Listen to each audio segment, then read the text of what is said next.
Olá, amigos! Sejam bem-vindos ao nosso canal. No vídeo de hoje, chegamos aos pesos pesados, acima de 90 quilos.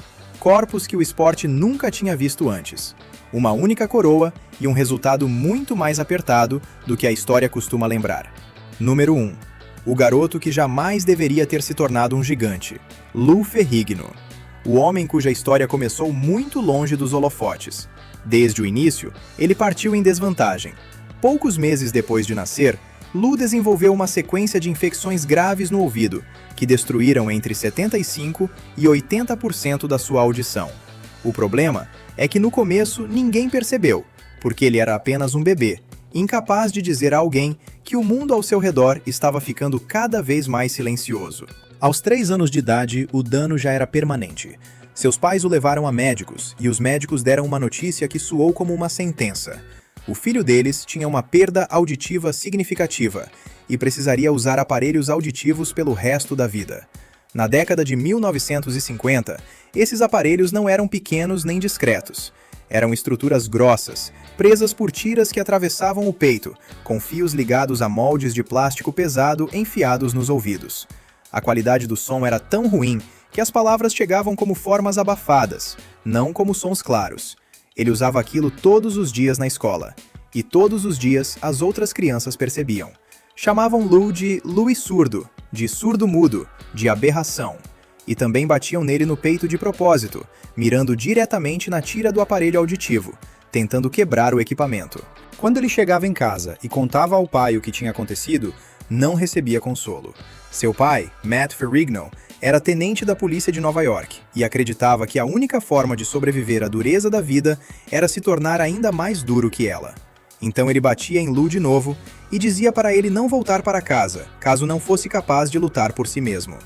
Lou repetiu essa história em entrevistas ao longo de 5 décadas, e todas as vezes os detalhes permanecem exatamente os mesmos. Eu apanhei, voltei para casa, chorei para ele. Ele me deu outra surra. Ele disse: "Nunca mais volte para casa caso você não consiga lutar por si mesmo." A precisão da lembrança nunca desapareceu. Ele estava sendo esmagado em 2 frentes ao mesmo tempo. Na escola, pelos colegas, e em casa, pela pessoa que deveria ser seu escudo. O que uma criança faz com esse tipo de pressão constante revela tudo sobre quem ela se tornará quando adulta. Lou se fechou dentro de si mesmo e começou a ler histórias em quadrinhos, principalmente O Incrível Hulk, a história de um homem gentil que se transformava em um gigante imparável quando era provocado. Ele ficou obcecado, não porque queria destruir coisas, mas porque o Hulk não podia ser machucado. Nas próprias palavras de Lou, ditas décadas depois: "Eu era obcecado por poder. Eu queria ser forte o suficiente para conseguir me defender." Aos 13 anos, ele decidiu construir esse poder com as próprias mãos. Não tinha dinheiro para equipamentos e não podia pedir nada ao pai. Então, pegou um cabo de vassoura da cozinha da mãe, encontrou latas de tinta vazias em um ferro velho, encheu as latas com cimento molhado e esperou endurecer antes de atravessar o cabo por elas. Essa se tornou sua primeira barra de musculação. No chão de um apartamento no Brooklyn, usando materiais catados no lixo, um dos físicos mais extraordinários da história do esporte começou a tomar forma. Número 2. A ascensão de um assassino silencioso. Lou estudou na Brooklyn Technical High School, onde aprendeu metalurgia e fabricação de chapas metálicas. Ele estava aprendendo a moldar metal, ao mesmo tempo em que aprendia a moldar o próprio corpo. E os instintos desenvolvidos naquela oficina, precisão, paciência e a compreensão de como uma estrutura sustenta a massa, acabaram transferidos diretamente para a maneira como ele construiu seu físico. Ele se formou em 1969 e entrou em sua primeira competição de fisiculturismo poucos meses depois. A subida ocorreu tão rápido que assustou quem acompanhava de perto. Em 1971, aos 19 anos, ele venceu o World Bodybuilding Guild Pro Mr. America, na divisão juvenil. 2 anos depois, venceu o título geral da Federação Internacional de Fisiculturismo e Fitness Mr. América em Nova York. E apenas algumas semanas depois, seguiu para Genebra, na Suíça, para competir na Federação Internacional de Fisiculturismo e Fitness Mr. Universe, contra campeões estabelecidos como Ken Waller e Mike Katz, homens que eram favoritos absolutos. Lou venceu todos eles. Ele se tornou a pessoa mais jovem da história a conquistar aquele título. Seu treinador, Dan Lurie, Trabalhava com ele desde 1967, quando Lou tinha cerca de 1,95 m de altura e pesava aproximadamente 75 quilos. Era um esqueleto de ossos longos, ainda sem nada que revelasse a ambição que carregava nos olhos. Quando subiu ao palco em Genebra, já se aproximava de 122 quilos. Essa transformação levou 6 anos em um adolescente que havia construído seus primeiros pesos com sucata, que treinava sem uma academia adequada, sem uma estrutura ideal, sem um caminho claro e sem qualquer motivo concreto para acreditar que o esporte um dia o levaria a sério. Para entender o que isso significava fisicamente, Arnold Schwarzenegger tinha cerca de 1,88 m de altura e pesava entre 104 e 109 quilos. Lou era aproximadamente 7 centímetros mais alto e, em peso de competição no auge, entre 13 e 20 quilos mais pesado. Seu peitoral media cerca de 150 centímetros, contra aproximadamente 145 centímetros de Arnold. A revista Muscle Builder o descreveu como supermassivo, com definição talhada em mármore. E a imprensa do fisiculturismo começou a publicar matérias tratando um confronto entre Schwarzenegger e Ferrigno como algo inevitável. Uma publicação chegou a estampar uma imagem manipulada de Lou segurando a cabeça de Arnold acima de si, com a manchete: "Tragam-me a cabeça de Arnold Schwarzenegger". A imprensa entendia exatamente o que tinha em mãos: o rei dominante e o maior desafiante que o esporte já havia produzido, em rota de colisão para o duelo que o público esperava desde que Lou pisou em seu primeiro grande palco nacional. Lou, na verdade, já tinha visto Arnold competir anos antes de os dois se enfrentarem. Em 1969, ele estava na plateia do Mr. Olympia, na Brooklyn Academy of Music. Essa marcou a primeira participação de Arnold no Olympia, quando ele terminou em segundo lugar, atrás de Sérgio Oliva. Lou tinha 17 anos e, em vez de se sentir intimidado, viu um fisiculturista alto, grande, parecido com ele. Viu alguém que poderia, um dia, ser derrotado. Ele voltou para casa daquele campeonato e treinou com mais intensidade do que nunca. Em 1974, Lou já havia conquistado seu segundo título consecutivo de Mr. Universe, aos 22 anos, por quase qualquer medida física objetiva: altura, peso, tamanho do peitoral, circunferência dos braços. Ele era o fisiculturista mais imponente do planeta. O primeiro confronto direto com Arnold Schwarzenegger estava a 9 dias de distância, e Lou caminhava direto para um erro que ainda não sabia que estava cometendo. Um erro que não tinha nada a ver com seu corpo, mas com seu calendário. E eu gostaria de anunciar oficialmente que estou me aposentando das competições de fisiculturismo. Gostaria de agradecer a todos vocês pelo apoio. Gostaria de agradecer aos jurados. Número 3. O duelo que expôs uma falha. O Mr. Olympia de 1974 aconteceu no Felt Forum, no Madison Square Garden. Essa marcou a primeira vez que a competição aconteceu em um local com verdadeiro reconhecimento público. A revista Sports Illustrated enviou um repórter. A plateia tinha cerca de 2.000 pessoas, e o fisiculturismo começava a acreditar que poderia ser levado a sério. A competição também introduziu categorias de peso pela primeira vez, dividindo os atletas entre abaixo e acima de 90 quilos. Isso significava que o confronto entre Schwarzenegger e Ferrigno aconteceria na categoria acima de 90 quilos, sem ser misturado a nenhum outro nome de grande consequência. Arnold tinha 27 anos e havia vencido os 4 Mr. Olympia anteriores. Ele subiu ao palco da prévia pesando aproximadamente 107 quilos, o maior peso competitivo de sua carreira.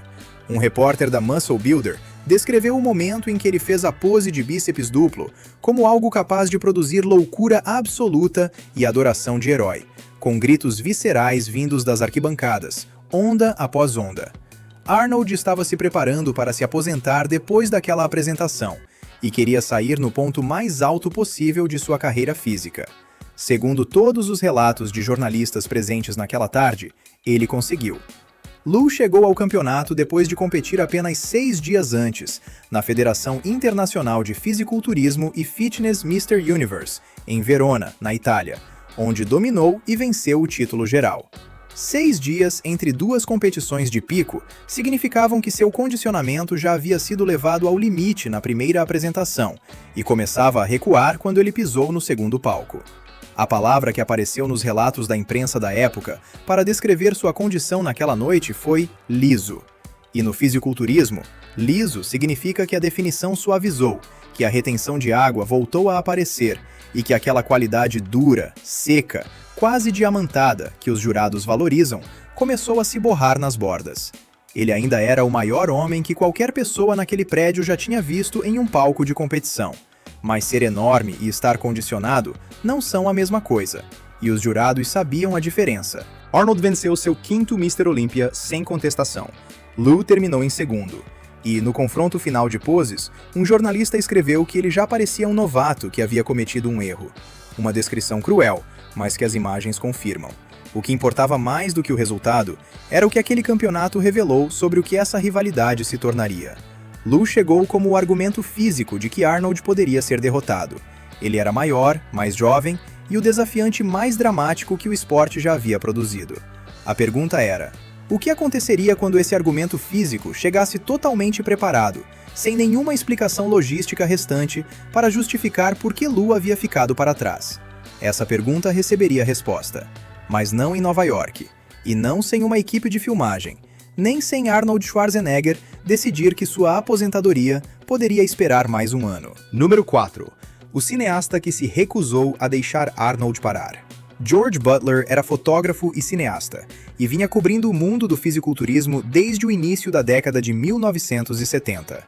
Em 1974, ele e o escritor Charles Gaines publicaram um livro chamado Pumping Iron, uma abordagem séria, sem zombaria, sobre o fisiculturismo profissional, em uma época em que a maior parte da imprensa tradicional tratava os fisiculturistas como aberrações de circo. Butler estava convencido de que o esporte tinha uma história digna de ser contada no cinema, e que Arnold Schwarzenegger era a figura capaz de levar essa história a um público que, de outra forma, jamais entraria em um ginásio de fisiculturismo. O problema era que Arnold havia se aposentado.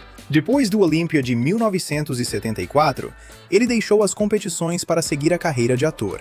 Já havia aparecido em 3 filmes, incluindo Stay Hungry, pelo qual venceu um Globo de Ouro como nova estrela do ano, e tinha todos os motivos para continuar avançando em direção a Hollywood.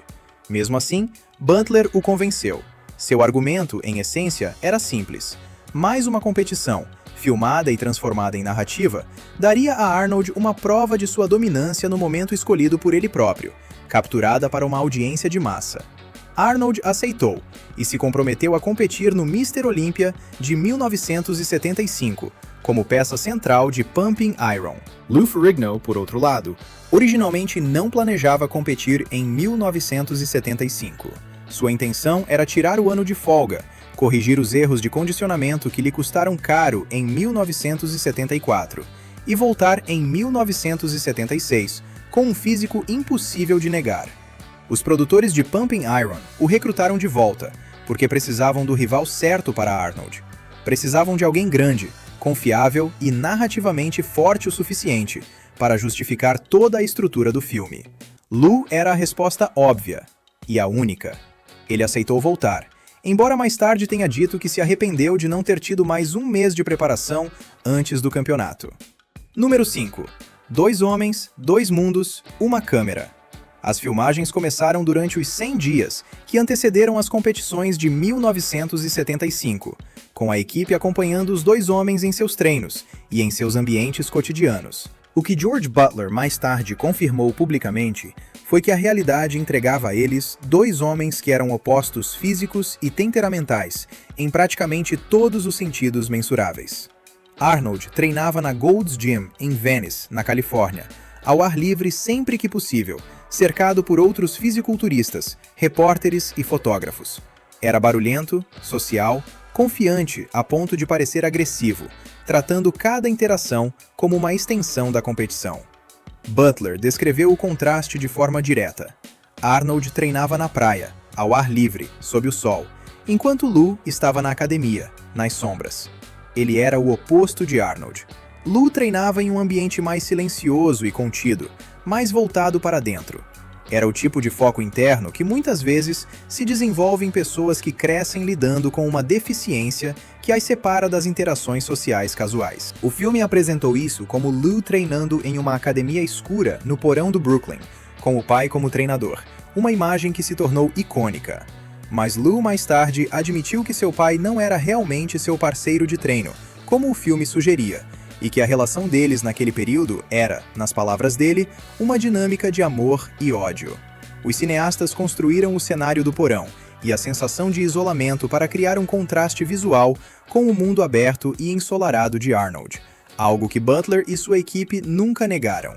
O que não recebeu encenação foi a campanha psicológica que Arnold conduziu contra Lou nos meses anteriores ao campeonato. Arnold confirmou depois, em entrevistas, incluindo uma conversa no podcast de Tim Ferriss, que entendia a manipulação psicológica como uma ferramenta competitiva deliberada desde o início da carreira. Ele dizia que isso vinha da época em que trabalhava como treinador em academia e observava pessoas passando horas diante dos espelhos, analisando seus próprios corpos. Ele compreendia que uma pessoa profundamente investida em algo físico e pessoal possui uma vulnerabilidade específica, e ele explorava isso. Com Lou, a estratégia teve 3 camadas. A primeira foi a amizade, que mantinha as defesas de Lou mais baixas do que estariam diante de um adversário claramente hostil. A segunda foi a diminuição sutil, feita por pequenos comentários apresentados como preocupação ou humor, mas que carregavam mensagens escondidas sobre as chances de Lou. A terceira foi o ataque psicológico direto no momento mais crítico, o dia anterior ao Mr. Olympia de 1975. Arnold tomou café da manhã com Lou e seus pais. Sentou-se à mesa deles, falou de maneira calorosa, e então contou que já havia ligado para a própria mãe para avisar que tinha vencido seu 6º Mr. Olympia. Ontem eu já liguei para minha mãe e disse, o quê? O campeonato ainda nem tinha acontecido. O pai de Lou pareceu visivelmente abatido. Lou mais tarde disse que achava que Arnold estava mirando mais em seu pai do que nele, mas o pai era apresentado como o treinador, e a crença de um treinador é o oxigênio de um competidor. Arnold cortou esse suprimento antes mesmo de a luta começar. Os dois homens entendiam algo que o público de Pumping Iron nunca compreendeu totalmente. Aquela guerra já estava sendo vencida ou perdida antes de qualquer um pisar no palco. Número 6. A noite em que tudo mudou. O Mr. Olympia de 1975 aconteceu em Pretória, na África do Sul, entre 4 e 11 de novembro, com uma premiação total de $2.500. Esse número coloca as apostas financeiras do fisiculturismo competitivo daquela época em perspectiva. Aqueles homens não competiam por dinheiro, competiam pelo título e pelo registro histórico. A categoria acima de 90 quilos tinha exatamente 3 competidores: Arnold Schwarzenegger, da Áustria, Serge Nubret, da França, e Lou Ferrigno, dos Estados Unidos. Nubret é um nome em grande parte esquecido pelos fãs casuais. Ainda assim, ele foi um dos fisiculturistas mais esteticamente elegantes da Era de Ouro. Era seco, proporcional, com definição abdominal extraordinária e uma presença de palco genuinamente cativante.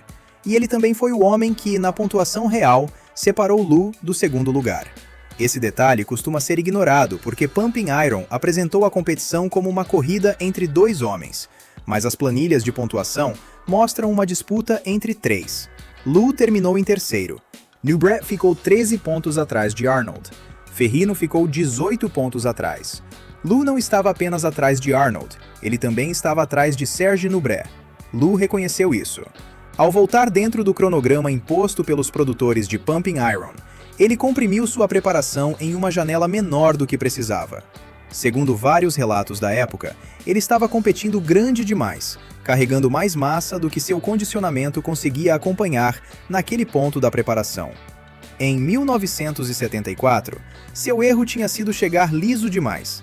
Em 1975, o erro pertencia à mesma categoria. A massa era extraordinária, mas a definição que transformaria aquela massa em um argumento pelo título ainda não estava totalmente realizada. Mais tarde, ele admitiu que se arrependeu de não ter tido mais um mês de preparação. Ele sabia exatamente onde estava a lacuna, e sabia o tamanho dela. Agora coloque isso contra o que o palco realmente mostrava. Com cerca de 1,95 m de altura e aproximadamente 122 quilos, Lou era o maior homem no prédio. Arnold competia com um peso mais seco do que seu pico de carreira em 1974, tendo reduzido o tamanho para priorizar condicionamento em vez de volume. As fotos da prévia mostram 2 homens que pareciam pertencer a categorias de peso completamente diferentes, apesar de estarem competindo na mesma. O contraste era tão forte que até quem nunca tinha assistido a uma competição de fisiculturismo entendia imediatamente que algo histórico estava diante dos olhos. E mesmo assim, a pontuação não refletiu essa dominância visual, porque jurados de fisiculturismo não avaliam apenas a aparência de um homem ao atravessar uma porta. Eles avaliam simetria, condicionamento e a capacidade de apresentar um físico de modo que suas forças pareçam impossíveis de ignorar e suas fraquezas difíceis de encontrar. Isso é uma habilidade, e essa habilidade precisa ser aprendida. No nível mais alto, esse aprendizado leva anos de competição. O que Arnold tinha e Lou ainda não tinha, e o que a pontuação reflete, era a pose como disciplina competitiva completa. Arnold fazia isso havia mais de uma década. Ele entendia como comprimir o tempo no palco, como passar de uma pose para outra rápido o bastante, para que os jurados vissem impulso em vez de transição, e como organizar sua rotina para cair em sua melhor pose, exatamente no momento em que os jurados formavam suas avaliações finais. Ele sabia que o olho humano perdoa muita coisa quando algo está em movimento, e sabia que confiança no palco se traduzia como convicção na mesa dos jurados.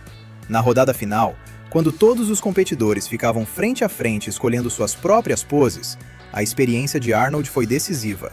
Ele era mais rápido, mais preciso e composto o bastante para parecer que estava se divertindo. Lou era maior, mas menos fluido, e o tamanho que deveria ter sido seu argumento vencedor precisava ser embalado de uma forma que ele ainda não teve tempo suficiente para dominar completamente. Nos bastidores, antes das aparições finais, Arnold repreendeu Lou por fazer barulho demais enquanto aquecia na área de preparação.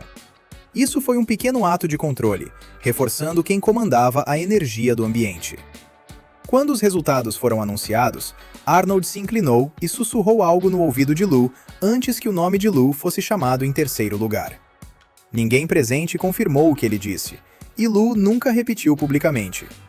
Sua resposta, capturada em filme, foi simplesmente: "Eu acabarei perdendo. Arnold, você é o melhor." Arnold venceu seu 6º Mr. Olímpia consecutivo e anunciou sua aposentadoria do fisiculturismo profissional imediatamente depois. Ele saiu exatamente como havia planejado, no auge, diante das câmeras, com o mundo assistindo. A decisão geral, que combinava todas as categorias de peso, foi decidida por uma votação de 4-3 dos jurados sobre Franco Columbo, a mais apertada que uma disputa geral já havia sido até então. Mas esse detalhe quase não recebe atenção, porque Pumping Iron não foi construído em torno dessa história. O filme estreou em janeiro de 1977, 2 anos depois da competição que documentava, e acabou recebendo 92% de aprovação no Rotten Tomatoes. Ele apresentou o fisiculturismo a uma audiência que antes não demonstrava interesse algum pelo esporte. Transformou Arnold em um nome conhecido muito antes de Conan, antes de O Exterminador do Futuro, e antes de qualquer um dos filmes que fariam dele uma das maiores atrações de bilheteria do mundo. E também fez o público amar Lou Ferrigno. Não porque ele venceu, mas porque ele não venceu. Número 7. A câmera escolheu o perdedor. Quando o Pumping Iron estreou, os críticos perceberam algo que a imprensa do fisiculturismo tinha deixado passar completamente. A figura mais cativante do filme não era o vencedor. Os diretores George Butler e Robert Fiore foram abertos sobre a construção de uma narrativa com papéis específicos atribuídos a pessoas específicas. Arnold era o campeão carismático e calculista. Lou era o azarão vulnerável. A competição era a trama. Eles encenaram cenas para servir a essa estrutura, colocaram participantes em papéis que combinavam com ela e montaram o filme para maximizar o contraste emocional entre os dois homens. O que talvez eles não tenham previsto, ou talvez tenham entendido perfeitamente e permitido que acontecesse, foi que a representação de Lou tocou o público de uma maneira que a de Arnold não tocou. Arnold era fascinante e magnético, mas você o admirava à distância. Da mesma forma que se admira algo polido demais, controlado demais, perfeito demais para gerar uma conexão completa. Lou era alguém que você reconhecia, uma pessoa carregando um peso que não escolheu, competindo contra um homem que parecia ter nascido com todas as vantagens, dando tudo de si e ficando aquém, do jeito que as pessoas ficam aquém na vida real. O público se viu nele. Essa resposta teve consequências imediatas. Poucos meses depois da estreia do filme, Lou foi escalado para um papel que definiria o resto de sua vida pública. Curiosamente, o mesmo papel com o qual sonhava desde criança, quando era um garoto intimidado no Brooklyn lendo histórias em quadrinhos. O Incrível Hulk estava sendo desenvolvido para a televisão pela Columbia Broadcasting System, e o papel havia sido originalmente entregue a Richard Kiel, que tinha cerca de 2 metros e 13 centímetros de altura, e era mais conhecido por interpretar Jaws nos filmes de James Bond. A produção já havia começado com Kiel caracterizado, quando um diretor levou o filho ao set. A criança olhou para Kiel com a maquiagem do Hulk e disse: "Pai, esse não é o Incrível Hulk. Ele não se parece em nada com o personagem." A produção foi interrompida imediatamente, e começou uma busca nacional. Eles encontraram Lou. Ele superou centenas de fisiculturistas da Califórnia, incluindo Arnold Schwarzenegger, que também esteve entre os considerados para o papel, e assinou com a Universal Studios em 1977. Lou estava treinando para o Mr. Olympia de 1977. Ele escolheu o Hulk em vez da competição, e desde então, disse que essa foi a decisão certa. Lou vestiu o figurino durante 5 temporadas, de 1977 a 1981, em 82 episódios e 3 filmes para a televisão. No auge, a série alcançava índices de audiência doméstica na casa dos 20 pontos. A maquiagem exigia entre 3 horas e meia e 4 horas todos os dias. As lentes de contato só podiam ser suportadas por 15 minutos de cada vez. E suas unhas dos pés continuaram verdes por 6 meses depois que as filmagens terminaram. Ele trabalhava de 12 a 14 horas por dia, lidando com tudo isso, enquanto dependia de roteiros escritos e pistas visuais, porque sua perda auditiva tornava impossível processar o que era dito em um set movimentado. A maioria das pessoas não teria conseguido sustentar isso fisicamente, muito menos física e psicologicamente ao mesmo tempo. Lou fez isso por 5 anos. Bill Bixby, que interpretava o Dr. David Banner, tornou-se uma das relações mais próximas da vida profissional de Lou. A estrutura da série os mantinha separados em cena. Bixby era o humano racional e contido. Ferrigno era a força física sem palavras. Mas fora das câmeras, eles eram próximos. Lou descreveu Bixby como mentor e figura paterna, usando exatamente essas palavras, o que carrega um peso especial quando se considera quem foi seu pai de verdade. As vidas paralelas que Arnold e Lou viveram no fim da década de 1970 e ao longo da década de 1980 criaram uma simetria cultural que manteve seus nomes ligados muito depois de pararem de competir. Ambos eram fisiculturistas que migraram para o entretenimento e se tornaram ícones à própria maneira. Arnold como o Exterminador, Lou como o Hulk. 2 personagens de impossibilidade física, tornados reais por homens que haviam construído corpos, dos quais a câmera não conseguia desviar o olhar. A diferença era que os papéis de Arnold exigiam que ele falasse. O papel mais famoso de Lou exigia apenas que ele estivesse presente. A pergunta que assombra toda a discussão sobre essa rivalidade é: o que teria acontecido se Lou tivesse continuado? Obrigado por assistir.